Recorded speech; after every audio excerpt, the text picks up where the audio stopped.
Bonjour, c'est Benjamin, bienvenue dans ma cuisine.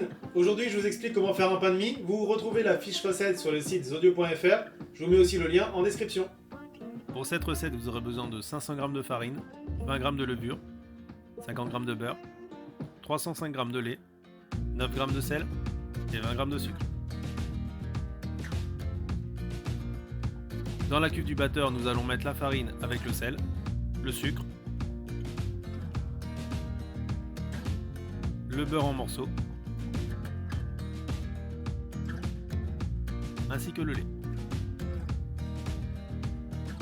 A l'aide du crochet, nous allons commencer à pétrir brièvement.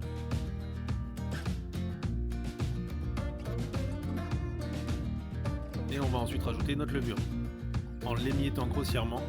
Il faut surtout faire attention à ne pas mélanger directement la levure et le sel. Ensuite, nous allons pétrir environ 4 minutes à vitesse 2. On peut descendre toute la pâte du crochet.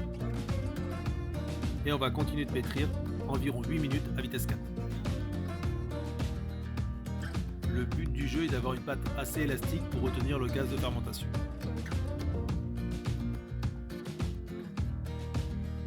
On va pouvoir ensuite filmer notre pâte et la laisser gonfler environ une demi-heure. Au bout de cette demi-heure, nous allons enlever la pâte de la cuve, préparer notre moule. Si vous utilisez un moule en aluminium comme le mien, vous pouvez plier les bords, ce qui nous aidera à poser la plaque tout à l'heure et contrôler la pousse du pain. On va, avec un pinceau, badigeonner un peu d'huile partout pour éviter que le pain colle lors de la cuisson. On va remplir les moules au tiers de leur volume, c'est-à-dire que pour un moule d'1 litre, on va peser 330 g de pâte. Ensuite, nous allons étaler la pâte, ce qui nous permettra de la dégazer.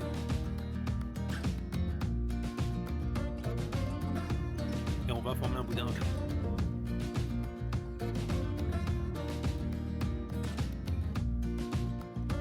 On met ce boudin dans le moule. On met le moule sur une plaque, on recouvre avec un papier cuisson pour éviter que ça colle et on recouvre avec une deuxième plaque. On va laisser gonfler maintenant environ 1 heure, 1 heure et demie. Une fois que votre pain a bien développé et qu'il commence à toucher le papier, on va reposer la plaque dessus, mettre un poids et on va cuire au four 180 degrés environ 22 minutes.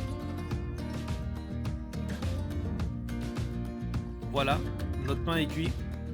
Vous pouvez, si vous voulez, planter un couteau pour vérifier la cuisson. On va assez rapidement le démouler et le mettre à refroidir sur une grille.